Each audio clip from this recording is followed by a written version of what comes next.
He thought he'd traded up, leaving his pregnant girlfriend for a woman with money and status. But years later, broke and desperate, he walked into a job interview, only to find her sitting behind the desk. Before we dive in, hit that subscribe button and drop a comment. Where in the world are you watching from? The morning light slipped through the blinds of their one-bedroom apartment like a guilty secret. The kitchen smelled faintly of burnt toast and cheap instant coffee, a scent Emma had grown to associate with both comfort and quiet desperation. She stood at the sink, her fingers raw from the cold water, scrubbing the same mug twice just to stay busy. Behind her, Jordan sat at their wobbly dining table, his head buried in job listings, his jaw tight with frustration. "Any luck?" she asked, trying to sound casual, though the answer was already written on his face. He didn't look up. "They want experience I don't have or degrees I can't afford." Emma nodded, swallowing the ache in her throat. She wiped her hands on a towel that had more holes than thread and crossed the small space between them, pressing a soft kiss to his temple. "We'll figure it out," she whispered. But even she wasn't sure who she was trying to convince. Their life together had started like a wildfire, fast, passionate, all-consuming. But passion didn't pay rent. Love didn't keep the lights on. The bills stacked higher than their dreams now, and every overdue notice felt like a quiet betrayal. Jordan pushed his chair back suddenly, the legs scraping across the tile with a screech that made Emma flinch. "I'm sick of feeling like I'm failing you," he muttered, pacing now. "I work double shifts at that damn auto shop, and we're still living like this." Emma's voice cracked, but she forced calm. "You're not failing me, Jordan. We knew it wouldn't be easy." He stopped, turned to her, eyes bloodshot and tired. "I can't keep pretending this is normal. I want more for us, for you, for whatever comes next." Her breath caught. She hadn't told him yet. The test, the plus sign, the tiny flutter of life changing everything inside her. "Jordan," she began, but the words tangled with fear. Not yet, not today. He was already drowning, and she wasn't sure if news like this would save them or sink them completely. Emma stared at the tiny white stick on the bathroom counter, her hands trembling so hard she had to grip the edge of the sink just to steady herself. The faint pink line glared back at her like it had been waiting all along, biding its time. She blinked once, then again, hoping absurdly that maybe it would fade, that maybe she had read it wrong. But it stayed, solid, unforgiving. A sharp knock rattled the thin bathroom door. "Em?" Jordan's voice was muffled but close. "You okay?" She opened her mouth to answer, but nothing came. Her throat was dry, her heart a fist pounding against her ribs. She splashed water on her face, trying to hide the evidence of the fear, the tears, the truth. When she stepped out, Jordan was waiting, his hoodie unzipped, still in the grease-stained jeans from the shop. He looked tired. All was tired these days, but his eyes searched her face with concern. "You've been in there forever." Emma held the test behind her back, trying to find the words. I need to talk to you," he frowned. "What's going on?" She didn't sit, couldn't. Her knees felt like glass. She just handed him the test, watched him take it, like it was a foreign object he didn't know how to hold. He stared at it for a long time. Too long. "Is this real?"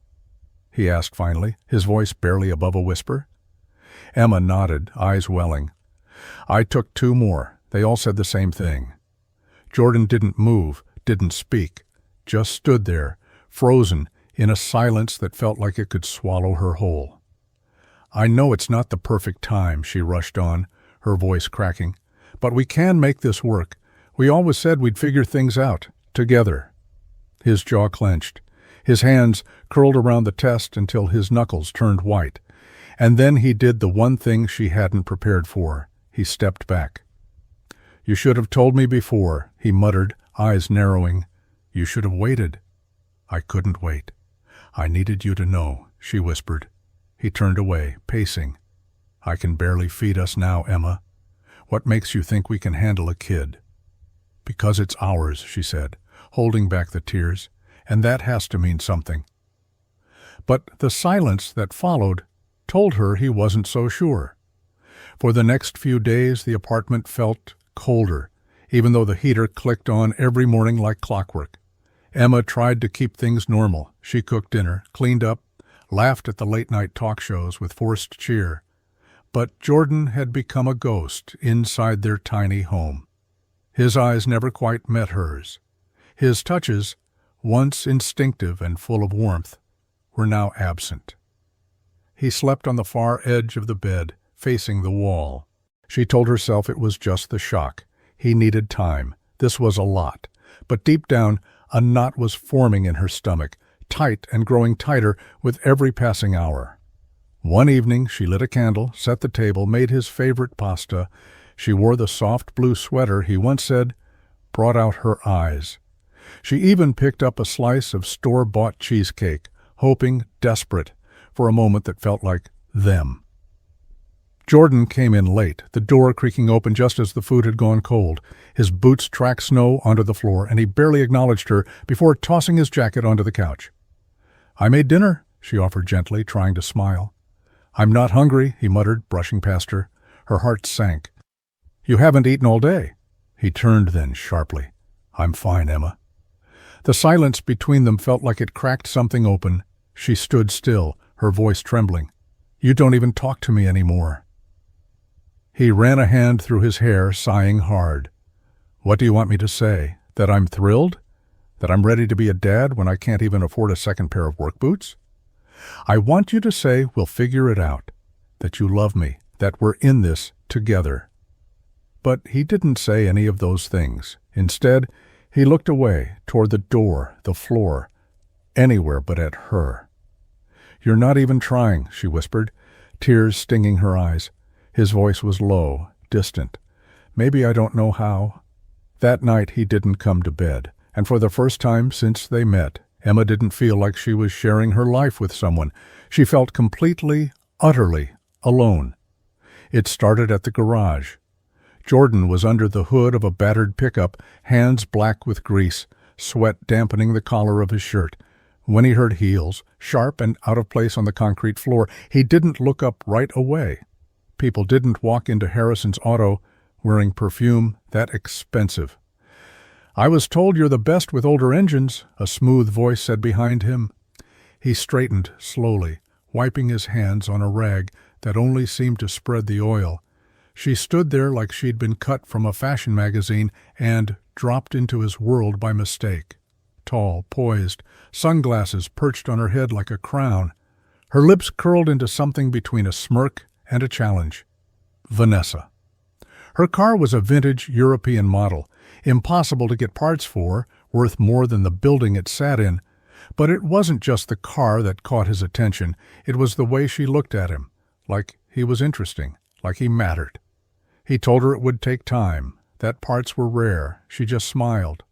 "Good things usually are," she said, and handed him a business card printed on heavy textured paper. He meant to throw it away. He didn't. She came back 2 days later. No car this time. Just coffee and a curious gaze, asked questions about his work, his dreams. She listened in a way that Emma hadn't lately, at least that's what he told himself. Vanessa made him feel seen, like he was more than just a broke mechanic with oil under his nails, and a baby he wasn't sure he was ready for. "You ever think about leaving this place?" she asked, her voice low, like a secret. He laughed bitterly. "Every damn day." "I could help," she said, brushing invisible lint from his sleeve. "I know people, and I see potential when it's standing right in front of me." Jordan didn't answer, but something in her smile, in the softness of her voice, whispered all the things he'd been dying to hear, things that Emma hadn't said in weeks. He hated that it felt good. He hated himself more for wanting to hear them again. The alarm clock blinked 7:42 a.m. when Emma opened her eyes to the quiet. Too quiet. No clanging dishes from the kitchen, no soft curses from Jordan as he stubbed his toe on the crooked table leg. Just stillness. She sat up slowly, rubbing the sleep from her eyes. The side of the bed where he usually slept was cold. His phone wasn't on the nightstand. His boots weren't by the door. A strange chill crept up her spine. At first, she thought maybe he'd just stepped out for coffee or air. But the longer she looked, the more she noticed. His jacket was gone. The drawer he kept his keys and wallet in hung open, empty. Her heart began to pound as she walked to the kitchen, where the smell of last night's leftovers still lingered. That's where she saw it. A single sheet of lined paper, folded neatly and resting on the counter like a wound left behind. Her name scrawled across the top in Jordan's messy handwriting. She didn't want to open it. Some part of her already knew. Emma, I'm sorry, I can't do this.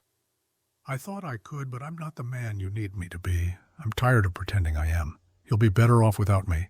Maybe one day you'll understand. Please, don't try to find me. Jordan. Her legs buckled. She sank to the kitchen floor, the letter clutched in trembling hands. The fridge hummed behind her like the world didn't just split in two. He was gone, just gone. No fight, no goodbye, no explanation that didn't sound like a coward's justification. She pressed her hand against her belly, the small swell barely there, but suddenly so heavy. A tear slipped down her cheek, then another. He'd left them, not just her, the child, the future they had dreamed of. The front door never creaked open. His voice never returned. Only the letter remained, one page of words trying to make sense of something senseless. The apartment didn't feel like a home anymore. It was just a box of echoes now. Every creak in the floorboards, every whistle of wind through the cracked window pane felt like him, like a ghost that wouldn't leave. Emma sat on the couch in silence, her knees pulled to her chest.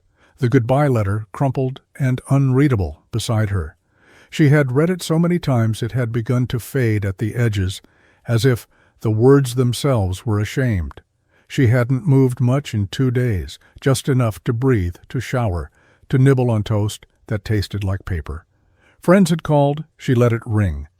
Her boss texted about her shifts. She ignored it. Nothing seemed urgent anymore, except the weight pressing down on her ribs, making it hard to take a full breath.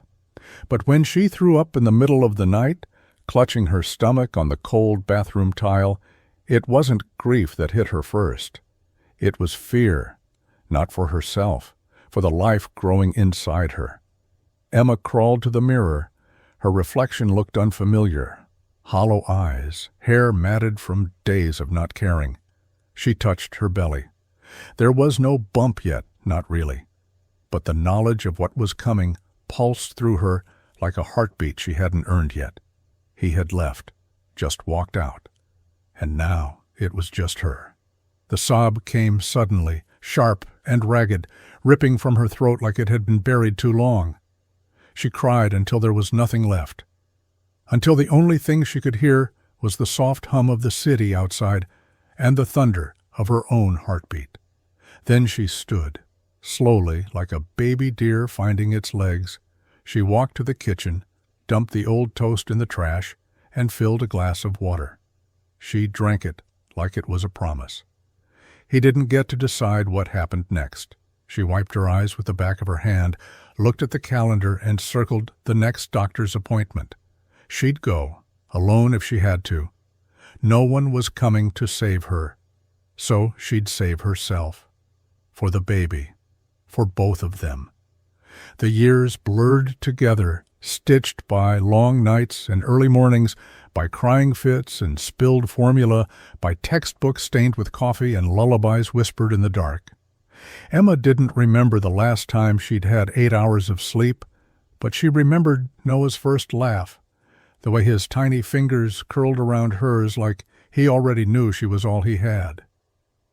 The apartment was smaller now, just a studio, barely enough room for the crib in the corner and the second-hand futon she called a bed. But it was theirs.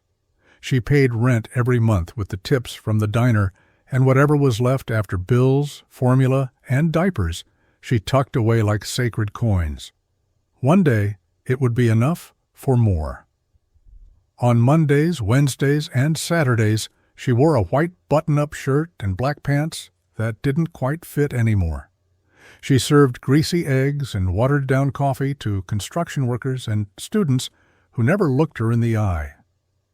She smiled anyway, counted her change twice, and kept the pain in her lower back to herself. And on Tuesdays and Thursdays, after Noah fell asleep in the care of Mrs. Alvarez, the kind old widow next door who'd refused payment, Emma became a student again. She'd sit in the back row of the community college classroom with a half-dead laptop and notebooks filled with neat, cramped handwriting. She studied business, of all things. She didn't know what she'd do with the degree. She just knew she needed one, for herself, for Noah. There were nights she cried in the shower, silent sobs that drowned under the hiss of the water. There were mornings she looked in the mirror and didn't recognize the dark circles, the worry lines, the quiet steel in her eyes. But then Noah would laugh or crawl into her lap with a picture book and a gummy smile, and she'd remember what she was fighting for. She wasn't bitter anymore, not about Jordan, not about the way he'd disappeared like a bad dream. She didn't have the energy to hate.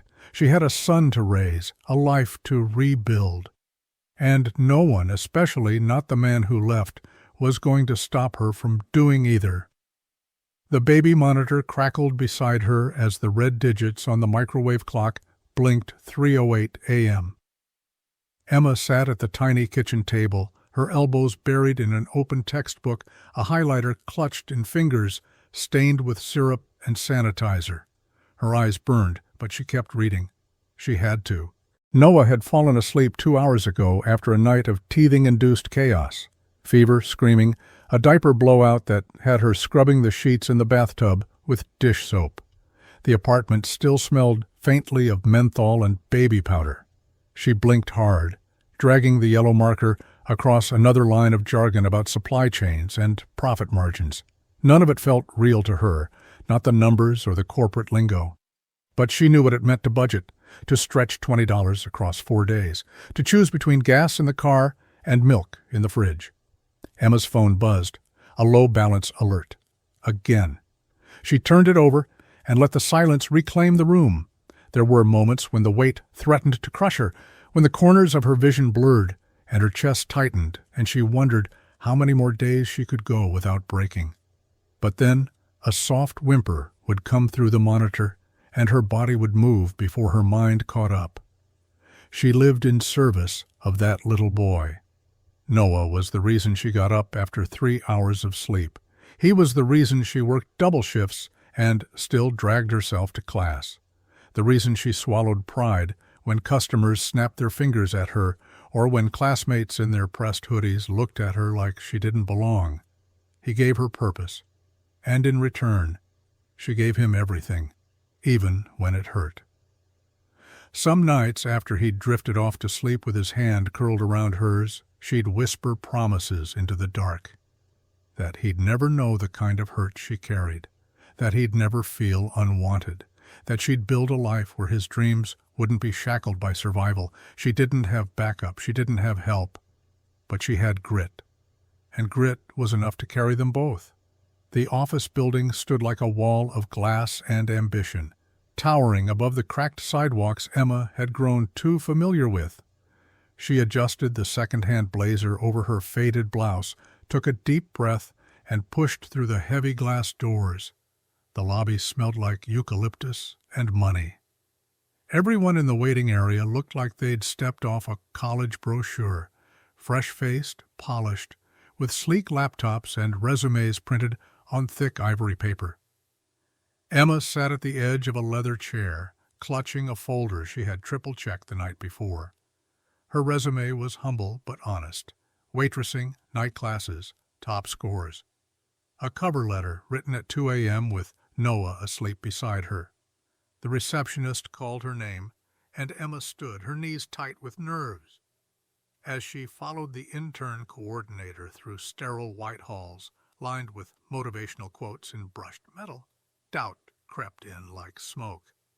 What was she doing here? She was 28, older than every other candidate by at least 5 years. She had a toddler at home and no savings.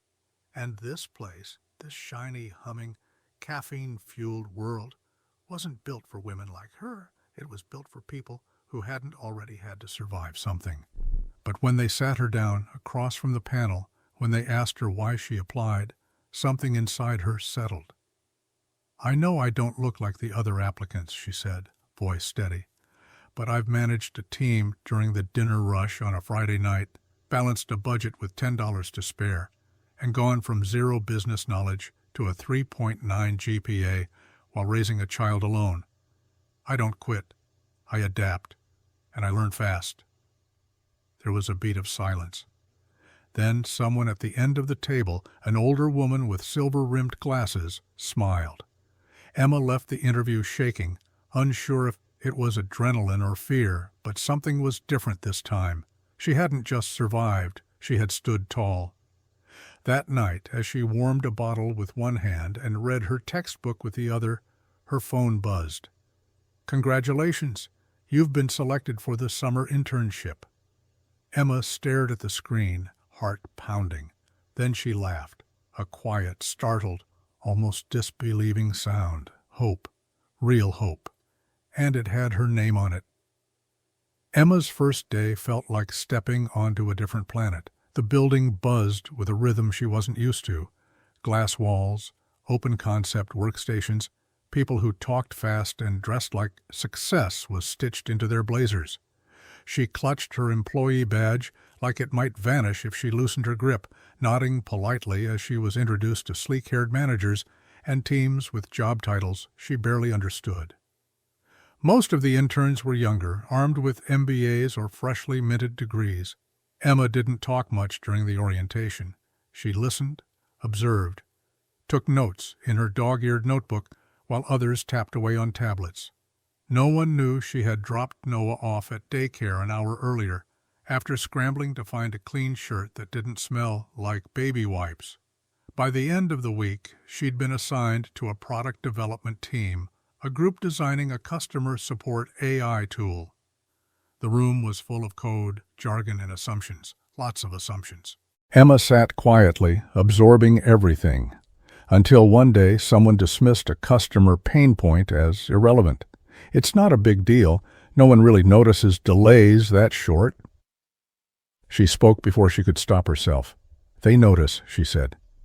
The room went still. She continued, her voice steady. "When you've got a toddler crying in the background and you're trying to get a refund before your shift starts, even a 30-second delay feels like forever. And if your system makes people feel ignored, you lose them." There was a pause. Then someone muttered, "Fair point." That afternoon she stayed late, tweaking interface suggestions. By morning, her mock-up had made its way to the CTO's inbox. 2 days later, the CEO himself walked past her desk. "Emma," he said with a slight nod, "you've got good instincts. Let me know if you ever want to pitch ideas directly." She blinked, stunned, then nodded, trying to keep her cool. "Thank you, sir. I'd like that." When she got home, Noah was already asleep on the couch with a book in his lap. She scooped him up, kissed his forehead, and whispered, "We're getting there, baby." She tucked him in, sat down with her laptop, and opened her notes. She wasn't just keeping up, she was rising. The office lights often dimmed around her, but Emma stayed long after the hum of conversations had faded and keyboards had fallen silent. Her desk lamp cast a soft glow over spreadsheets, pitch decks, and user feedback reports she'd printed out to mark up by hand. There was something grounding about pen and paper. It reminded her of the early days, studying between diaper changes and customer complaints at the diner. She wasn't the intern anymore. Now her name showed up on meeting invites. Now, junior analysts came to her for advice. Her ideas didn't just get nodded at, they got implemented. Her salary was modest by tech standards, but it came with health insurance, a steady daycare stipend, and the first real breath of financial air she'd had, in years. At home, Noah was thriving. He was 7 now, bright-eyed and full of questions. He loved science, anything with wheels, and reading books that were too advanced for his age.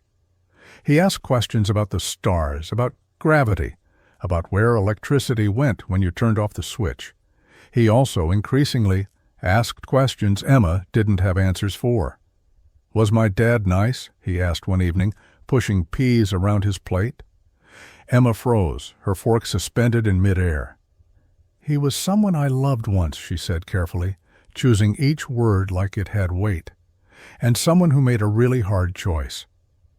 Noah considered that, then nodded like it was enough for now, but she knew more questions would come. Late at night, when Noah was tucked into his bunk bed and the world outside their apartment quieted down, Emma sat by the window, cradling a mug of tea. She wasn't bitter anymore, but sometimes the silence made space for memories to echo. Jordan's absence wasn't a wound anymore. It was a scar, faded but permanent. She looked around their modest two-bedroom, at the crayon drawings on the fridge and the framed certificate from her company's Innovation Award. There was a life here, one she'd built with blistered hands and sleepless nights. She didn't have everything, but she had enough. And enough, when it was born from grit and love, was more than most ever got. Emma rarely had time for news, let alone gossip columns, but sometimes stories had a way of finding her anyway. It was a Monday morning when it first happened. She was sipping burnt break-room coffee and scanning her inbox when a coworker leaned over her shoulder, scrolling through a tabloid headline on her phone. "Crazy, right? Vanessa Caldwell's husband in the news again. Man's got 9 lives." Emma didn't flinch. She didn't have to look. She already knew. Jordan. It had been years, but she would have known his face in any crowd, any photo, any era. There he was, in a tailored suit, hand in hand with Vanessa, stepping out of a limo like life had been handed to him on a velvet platter. Gala lighting made his smile look golden. To anyone else, he looked like a man who had it all. But she remembered the boy who left a crumpled letter on the kitchen counter, the boy who ran instead of rising, the boy who had never seen what he could have had. She didn't say anything to her coworker, just smiled politely and closed the browser on her screen before it could load a similar headline. That night she didn't tell Noah. She didn't let her voice crack.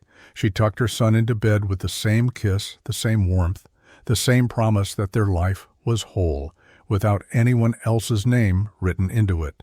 Weeks passed, but then came the shift. She was waiting in line at the grocery store, scrolling through the news out of habit, when the headline stopped her breath. Vanessa Caldwell, files for divorce, allegations of infidelity and bankruptcy surface. Emma stared at the screen. Jordan's face looked different this time, less polished, more hollow. There were rumors swirling, business failures, debts Vanessa hadn't known about, his once glowing reputation dimmed by lawsuits and unpaid investors. The perfect house had been sold. The companies he once bragged about, gone. She didn't feel satisfaction, not even pity, just stillness. The past had a way of circling back like a tide returning to shore. She'd buried her history with him, locked it away beneath years of struggle and strength. But the door had just creaked open again, and she had no idea what might come through. The echo of his own footsteps in the marble foyer used to make Jordan feel powerful. Now it just sounded empty. The house was too quiet, too clean. Vanessa had already cleared out most of her things, her jewelry box gone from the dresser, her perfume no longer haunting the hallway. Even the walls felt bare, like they had turned their backs on him too. All that remained were hollow reminders of a life that looked perfect in photos, but was built on lies, debt, and denial. The last fight had been brutal. Vanessa had stood in the middle of their living room, shaking with a fury he'd never seen before. She'd held up the bank statements, the legal letters, the red notices he'd been hiding. "You lied to me, Jordan, for years." "I was trying to fix it," he'd said, his voice hoarse. "I just needed more time." "You needed a conscience," she snapped, "but instead you gambled everything away, including me." The door slammed behind her that night. She hadn't come back. Calls stopped. Investors backed out. Clients ghosted him. His business partner filed a lawsuit. His name, once polished and paired with words like visionary and self-made, now trended beside fraud and scandal. No one returned his emails. His phone lit up only with final warnings: rent overdue, utilities cut, assets frozen. Friends he once toasted champagne with at rooftop parties now changed numbers or acted like they never knew him at all. He pawned his watch, sold the car. The condo would be next. Jordan sat on the edge of the expensive leather couch, head in his hands, wondering how it had unraveled so fast. But the truth was, it hadn't. It had been unraveling for years. He just hadn't wanted to see it. The empire he built on image and charm had no foundation. And now, with the illusion gone, so was everyone who'd clung to it. He looked around at the empty house, and for the first time in a long while, he thought about Emma, about the life he'd once walked away from, about what it meant to have something real and lose it. This wasn't a fall. This was the crash at the bottom of the very hole he'd dug himself. Jordan scrolled through the listings with a hollow kind of desperation, the kind that made every posting feel like a lifeline and a slap in the face at the same time. Once, his inbox had been flooded with offers, consulting gigs, speaking engagements, business proposals. Now it was nothing but spam and rejections. He sipped burnt coffee from a chipped mug in his dingy sublet apartment, the kind of place he would have mocked not long ago. The floors creaked. The heater rattled. The wallpaper peeled like it was trying to escape. He refreshed the page again. Another listing caught his eye: operations manager for a rising tech startup called Ardent Dynamics. The name meant nothing to him, but the company description was impressive. Rapid growth, clean modern branding, social impact initiatives. He clicked deeper. Founded by a single mother and former intern who rose through the corporate ranks, Ardent Dynamics prides itself on resilience, empathy-driven design, and second chances. Something about those words made his stomach twist. He shook it off. He'd read 100 blurbs today. He skimmed the job requirements. He had the experience, on paper anyway, managing teams, strategy, launches. Sure, most of those titles had been stripped from him, but he could still talk the talk. Maybe this place wouldn't dig too hard into the last year or two. He clicked apply. The resume he uploaded still bore traces of the man he used to be, glossy, confident, inflated in all the right places. He told himself this was just a stepping stone, just until he could rebuild. But he couldn't shake the strange feeling in his chest as he typed up his cover letter. Something in the company's language felt familiar, uncomfortably so. He hit send. Across the city, in an office flooded with warm light and a wall of crayon drawings behind the CEO's desk, Emma skimmed through a new round of applications. Her assistant handed her a folder, unaware of what it contained. Jordan Foster. She froze. The name burned on the page like a match just struck. He had no idea whose door he was knocking on, but soon he would. Jordan hadn't worn a tie in months. The one he threw on for the interview was wrinkled and outdated, a relic from a better life he'd long since lost. His shoes were scuffed. His blazer hung loose on his frame. He'd dropped weight from stress, from shame, from not eating 3 full meals in a day. He looked in the mirror before leaving and barely recognized the man staring back. He arrived at the Ardent Dynamics office 15 minutes early, sitting in the sleek, sunlit lobby with palms slick and knees bouncing. Everything about the space was modern and polished, but not cold. There was something warm here: the soft music, the smiling receptionist, the walls lined with quotes about resilience and rebirth. He didn't fit, but he needed this job. The assistant called his name. "Mr. Foster, we're ready for you." He stood, smoothed his jacket, and followed her down a quiet hallway lined with floor-to-ceiling windows. "Your interviewer will be with you shortly," she said, opening the door to a conference room with glass walls and a large circular table at the center. He stepped inside, alone for a moment, his breath shallow. Then the door opened behind him. He turned, and the air left his lungs. Emma. She stepped in calmly, her heels soft against the floor, a leather folder in one hand. Her hair was pinned neatly, her frame strong, her expression unreadable. But her eyes, Those eyes hit him like a wave. He opened his mouth, but no sound came out. She didn't blink. "Hello, Jordan." He felt dizzy. "Emma, what is this?" "I'm the CEO," she said simply, sliding into the seat across from him. "And this is your interview."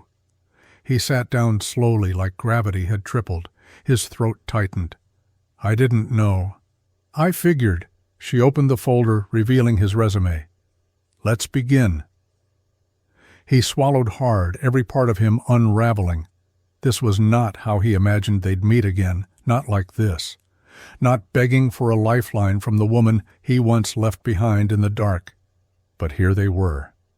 And this time, she held the pen. Jordan couldn't meet her eyes. His gaze bounced between the edge of the table, the folder in her hands, the floor, anywhere but her face. His leg bounced nervously under the table, and he kept shifting in his chair like the cushion had turned to nails. Emma, on the other hand, was still, calm, her posture straight, her voice steady. But inside there was a storm, a tightly held one, silent and churning behind her ribs. She had prepared herself for this moment the moment she saw his name in the application pile.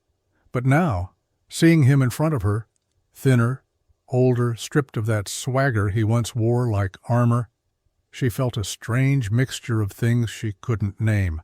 She cleared her throat and clicked her pen. "So," she said, voice smooth but clipped, "you're applying for operations manager." Jordan nodded too fast. Yes. "I saw the listing and, your company has a great reputation." Emma raised an eyebrow. "Is that so?" He swallowed hard. "I mean, it's impressive, what you've built, from the ground up." There it was, the pause, the weight behind his words. "What you've built?" He meant without me. She didn't flinch. "Walk me through your recent experience," she said, flipping to a page in his resume. He rubbed the back of his neck. "Honestly, it's been rough. I had some business setbacks, lost a company, things with with Vanessa fell apart." Emma's pen hovered, motionless. "I won't lie," he continued, his voice faltering. "I've made mistakes, a lot of them, but I'm trying to start over." She finally looked at him, really looked at him, and he looked away instantly, the shame plain across his face. The arrogance she remembered was gone, replaced with something quieter, humbled, defeated. "I see," she said, leaning back. "And why Arden? Why this position?" He hesitated, then met her eyes for a second. "Because I want to work somewhere that means something, and because I need a second chance." Her expression didn't change. "Second chances aren't handed out here, Jordan. They're earned." She closed the folder, her voice still unreadable. "We'll be in touch." And with that she stood and walked out, leaving him sitting in the weight of everything he'd once thrown away. He waited 3 days. 3 long, restless days in that peeling apartment, with its leaky faucet and broken blinds, checking his phone every hour like his life depended on it. No calls, no rejection, no offer. Just silence. Until the 4th morning, when a brief email arrived. Interview follow-up. Additional discussion requested. No details, no promises. Just a time, a room number, and her name at the bottom. Jordan sat in the lobby again, this time dressed cleaner, calmer, but still not right. His shoes had been polished with an old toothbrush and dish soap. His shirt ironed with steam from the bathroom sink. He didn't even try to pretend he was who he used to be. They called him back. Emma was already in the room, standing by the window with her arms crossed, staring out at the skyline like it had answers she didn't. She didn't say hello when he entered. She just gestured to the chair. He sat slowly. "Thanks for seeing me again." Emma turned, expression unreadable. "You're persistent." "I'm desperate," he replied honestly, "and I don't expect you to forget everything. I just—" His voice cracked. "I need this." She said nothing, watching him like she was reading something beyond his words. "I know I don't deserve to be here," he continued, his eyes dark with exhaustion. "Not after what I did, not after how I left, but I'm not asking for forgiveness. I'm just asking for the chance to prove I'm not that man anymore." Emma didn't flinch. She walked over to the table, opened a folder, and slid a single piece of paper toward him. Entry level, administrative support. A far cry from the management job he'd applied for. The pay was modest. The title, even more so. Jordan stared at it. This is what we're offering, she said calmly. He looked up at her, shame rising in his throat. You don't trust me. She didn't answer. Her silence was sharper than any words, but she didn't take the offer back. And that was louder than any apology he could ever give. The paper trembled slightly in his hands as he read the job description again. Facilities support assistant. That was the sanitized way of saying janitor. Cleaning offices, refilling supply closets, managing trash pickups, and ensuring the building stayed spotless for the very people he once would have brushed past without a second glance. Jordan let the silence stretch as he stared at the words. The bottom of the page listed the hourly wage. It was barely enough to scrape by. No benefits, no title that would impress anyone. Nothing about it said redemption. Everything about it said humiliation. Emma stood a few feet away, arms crossed, eyes unreadable. She didn't look smug. She didn't look angry. She just looked done. Like whatever thread had once connected them had long since snapped, and this was what remained, her offering him a broom instead of revenge. You could have just said no, he muttered, finally setting the paper down. You didn't have to make a point. She tilted her head, calm but firm. This isn't a point. It's a job. His throat tightened. A cleaning job. Her voice didn't waver. Which we need filled. He looked at her, then really looked. There was no cruelty in her expression, no satisfaction in seeing him lowered, just cold, clear-eyed boundaries. This wasn't about punishing him. It was about drawing a line in the sand. You think I deserve this? He asked, not even sure what answer he wanted. I think you said you wanted a second chance, she replied. This is one. The humiliation burned in his chest. But beneath it, deeper than pride, was something else. Truth. He did need a second chance. And beggars didn't get to choose the path they crawled back on. He picked up the offer again, his signature shaky but legible. I'll start Monday, he said, voice low. Emma nodded once. Someone from HR will be in touch. And just like that, she turned and walked away. He stood there alone, holding a contract that felt heavier than any he'd signed in his life. From boardrooms to brooms, but at least this time he had a place to start. Jordan moved through the hallways like a shadow, present but easily ignored. He learned the rhythm of the building quickly, the morning flood of employees with lattes and Bluetooth headsets, the quiet hum of productivity after 10, the rush to the elevators at 5 when the workday ended and the lights dimmed. His job wasn't hard, but it was humbling. He emptied trash bins from conference rooms where decisions were made, wiped smudges from glass doors that people with titles walked through, cleaned restrooms while junior executives stood at the mirror, fixing their ties, not even acknowledging him. But he didn't complain. He couldn't afford to. Emma rarely spoke to him. She didn't avoid him, but she didn't linger either. She acknowledged him the same way she did the security guards or the mailroom team, a polite nod, a professional hello. It was worse than anger. It was neutrality. But she saw him. He caught her once, standing in the second-floor hallway after hours, quietly watching through the glass as he struggled with a stuck trash cart. He knew she could have walked away. She didn't. She just stood there for a moment, her face unreadable, arms folded, like she was seeing something she hadn't expected. He didn't ask for help, and she didn't offer it. She simply turned and walked back to her office, heels clicking with the confidence of someone who had built her throne with her own 2 hands.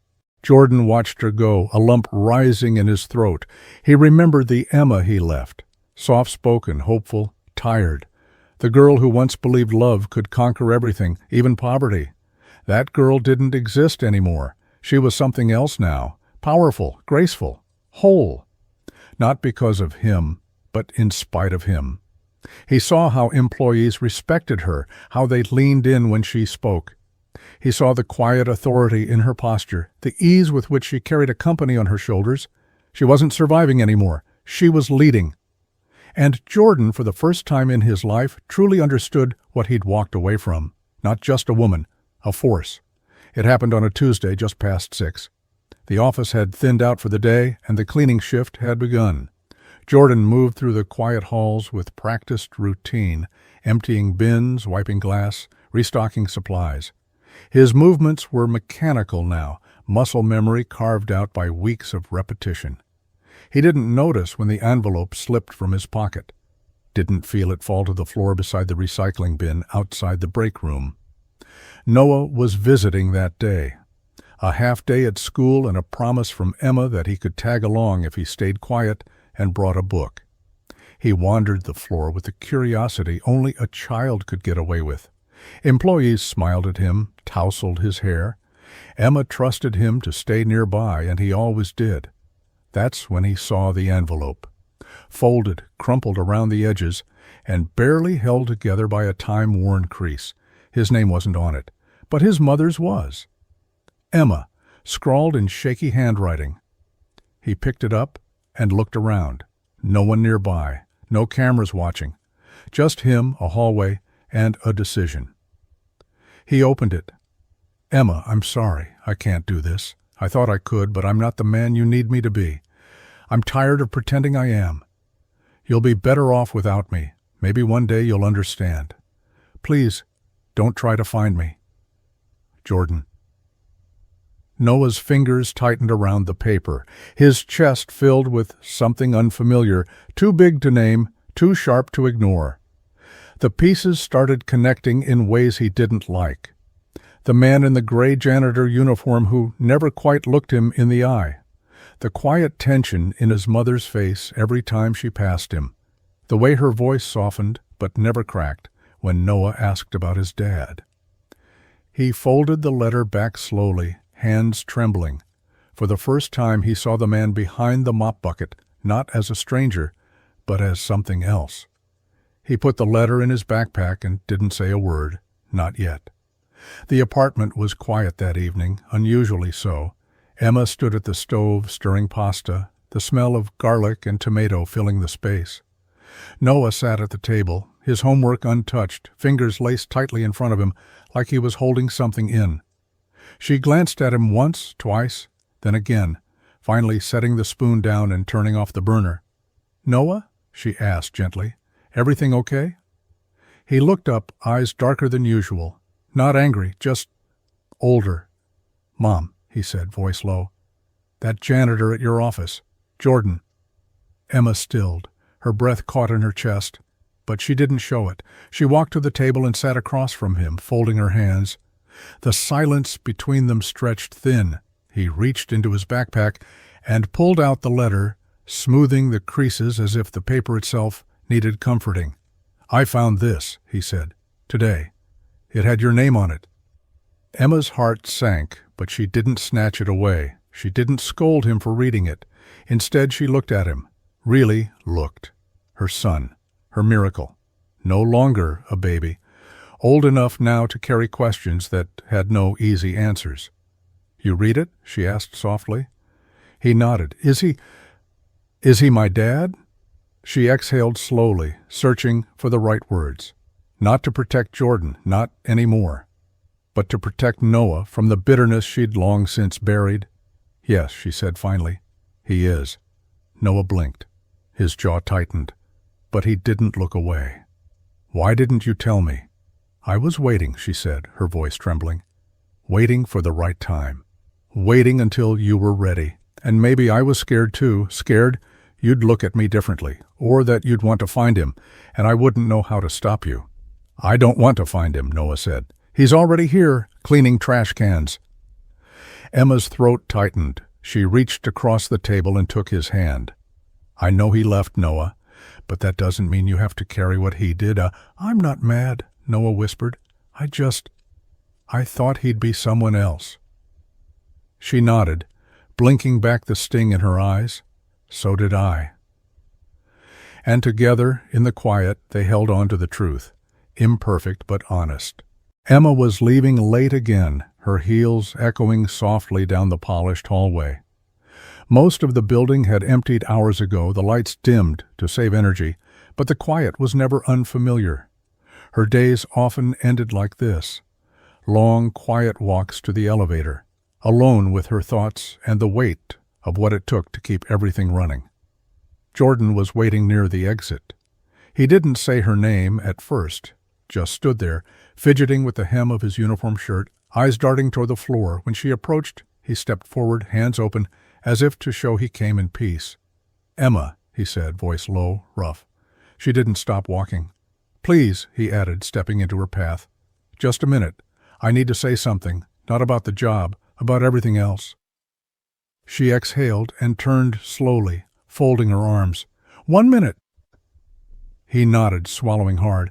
"I know I don't have a right to ask for anything from you, but I need you to hear this. I've been carrying it for a long time, and it's killing me." She didn't respond, didn't move. She just waited. "I was a coward," he said. "You told me you were pregnant, and I ran. I ran because I was scared, because I didn't believe in myself, because I thought leaving would somehow make things easier for you." His voice cracked. "And it didn't.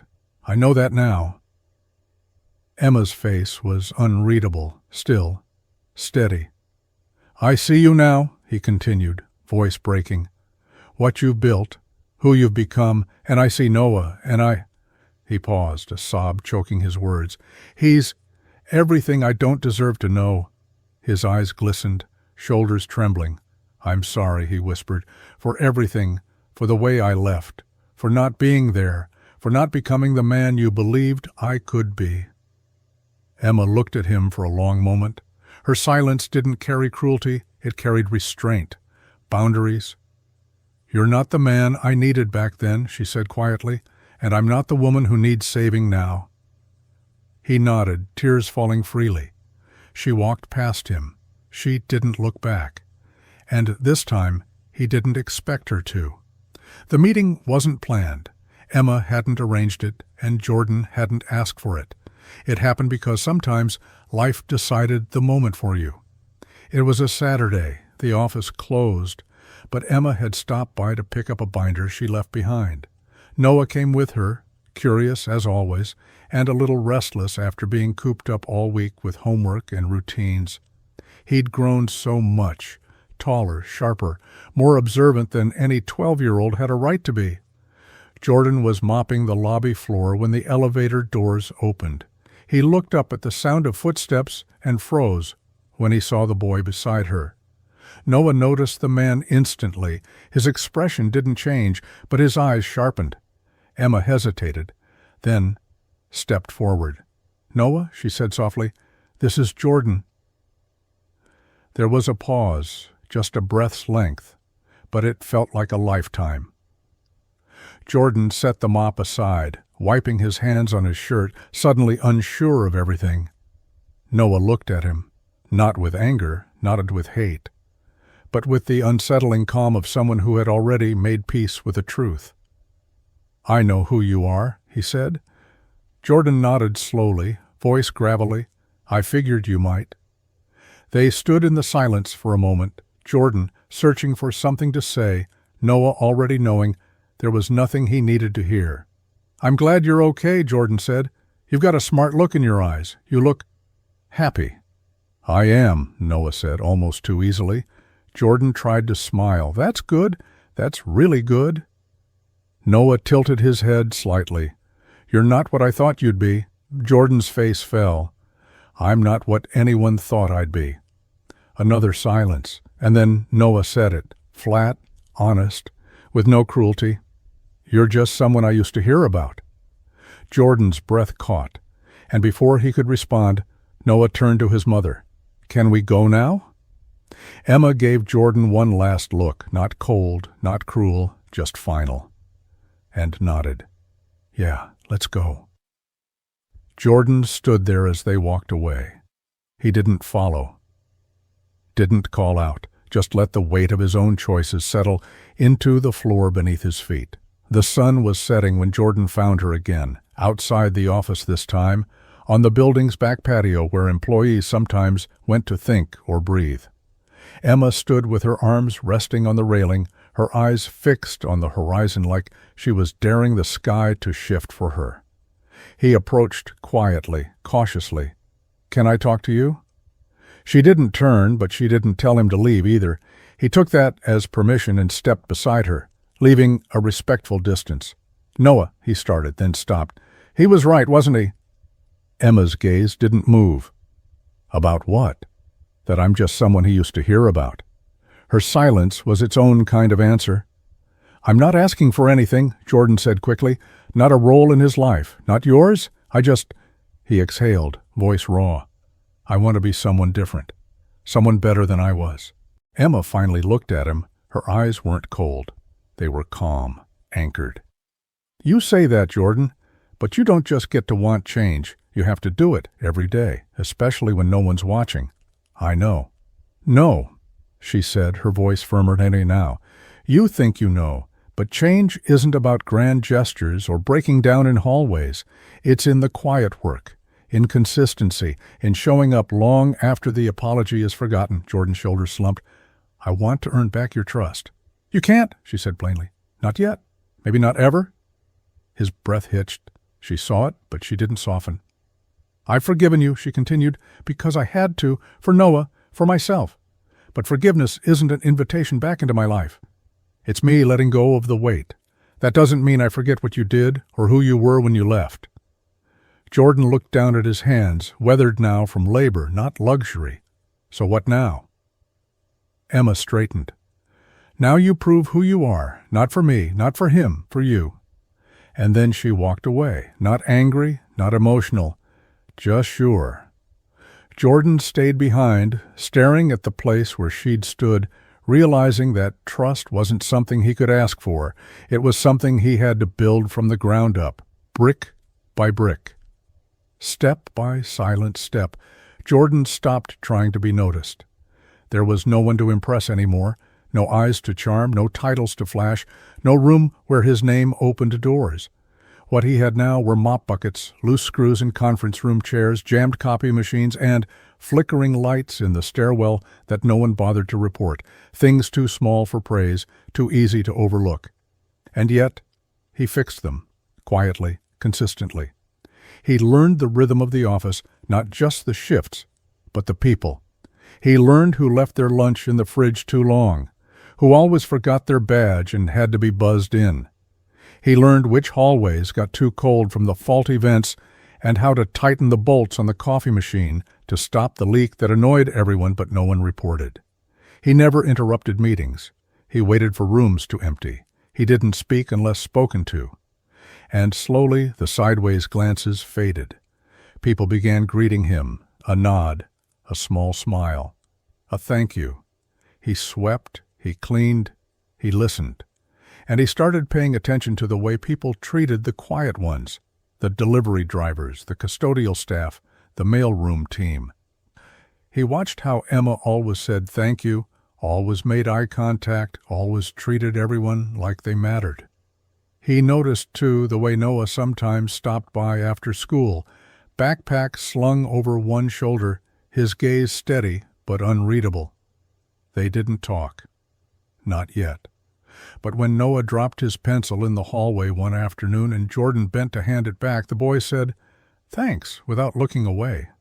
It was small, but it meant something. Jordan started writing things down, notes, lists, things he didn't know but wanted to understand. He stayed late sometimes to read books he borrowed from the building's break room shelf. He learned how to repair the elevator's glitchy panel without calling maintenance. He fixed a broken window latch that had let in the cold for weeks. No one asked. He just did it. There was no applause, no promotion. But each day he left the building feeling like maybe, for the first time in his life, he was finally building something real, quiet, steady, humble. The office buzzed with its usual weekday energy, emails flying, phones ringing, the scent of too strong coffee lingering in the air. Jordan moved through it all like he always did. Quietly, efficiently, without expecting to be seen. He was replacing ceiling tiles that morning, stained from a leaky HVAC system no one else had bothered to report, when he heard his name over the intercom. "Jordan Foster, please report to the third-floor conference room." He froze. His first thought was that he'd messed up. Maybe someone complained. Maybe Emma had decided this was as far as his redemption would go. He wiped his hands on a rag, nerves buzzing, and made his way to the elevator. The conference room was empty, except for Emma. She stood near the window, arms crossed, her posture unreadable. He stepped in, the door clicking shut behind him. "You wanted to see me?" he asked, voice cautious. Emma turned, holding a thin folder. "I did." He waited, braced. Instead, she walked forward and handed him the file. He opened it slowly, eyes scanning the words. Facilities coordinator, full-time. Benefits, a raise. Not huge, but significant.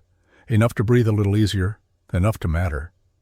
His brow furrowed, and he looked up. "I don't understand." Emma's voice was calm, measured. "You've been showing up, doing more than what's asked. You fix things most people don't even notice. You don't cut corners, you don't complain. I didn't expect this." "I know," she said. "That's why you're getting it." He stood there, the paper trembling slightly in his hands. It wasn't pity. He could feel that in her tone, in the way she held his gaze. Steady, but not soft. This wasn't about making amends. It wasn't about the past. It was about who he'd become. "You earned this, Jordan," she said. "Not with words, with work." He swallowed hard, emotion rising in his throat. "Thank you," he managed. She nodded once. "Keep showing up? That's all I ask." And for the first time in years, Jordan didn't feel like a ghost trying to outrun the man he used to be. He felt real, and he felt seen. The building was quiet, the kind of quiet that came after hours, when the hum of computers had stilled and the fluorescent lights had gone dark, leaving only the soft amber glow of the city pressing in through the windows.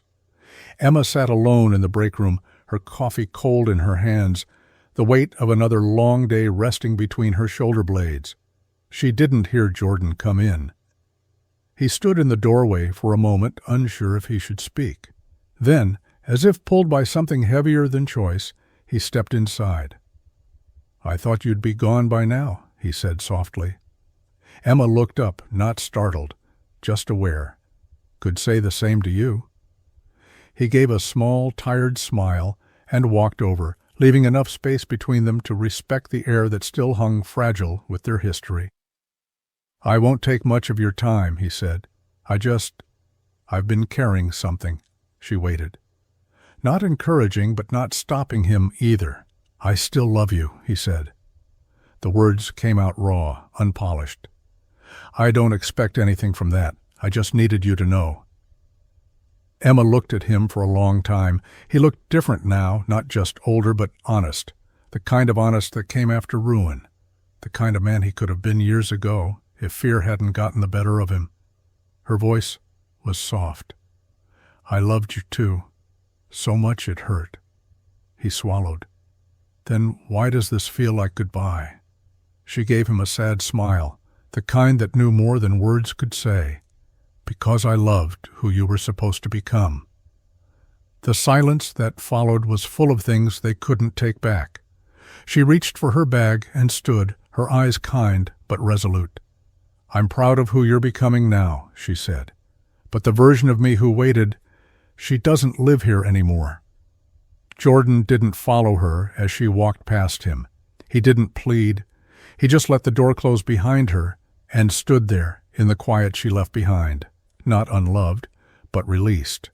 The auditorium buzzed with applause as Noah stepped onto the stage, his tie slightly crooked, hands tucked nervously in his blazer pockets.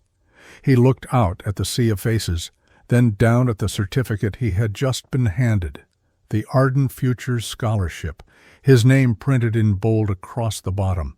Emma stood in the front row, pride radiating from her like sunlight. She clapped with the crowd, but her eyes never left her son. He had earned every bit of this, every late night spent studying, every science fair, every moment he chose resilience over resentment. She had saved for this moment quietly, steadily, building the scholarship program in Arden's early years with the dream of making sure her son, and kids like him, would never have to start from nothing. In the back of the room, just beyond the glow of the stage lights, Jordan stood in the shadows. He hadn't planned to come. He had no right to be here. But when the company-wide invitation landed in his inbox, he couldn't bring himself to delete it. He told himself he just wanted to see the scholarship program he'd helped paint walls for, run wires, underfloors for. But when he saw Noah's name on the event flyer, he knew exactly why he was going. From his place at the edge of the crowd, Jordan watched the boy he never raised walk across the stage, chin high, eyes focused. He clapped softly, unnoticed, just one of many. Emma joined Noah as he stepped down, slipping an arm around his shoulders. They laughed about something, inside, effortless. They looked like they belonged together, a family built from ashes, stitched with grit and time and forgiveness. Jordan didn't approach them. He didn't need to. As they walked toward the exit, Emma glanced back once. Their eyes met. There was no anger, no sadness, just closure. She gave him a small nod, one final silent acknowledgement, and then she turned away, hand resting on Noah's shoulder, the two of them disappearing into the light of a life Jordan would never reclaim. She didn't look back again. She didn't have to. She was already free,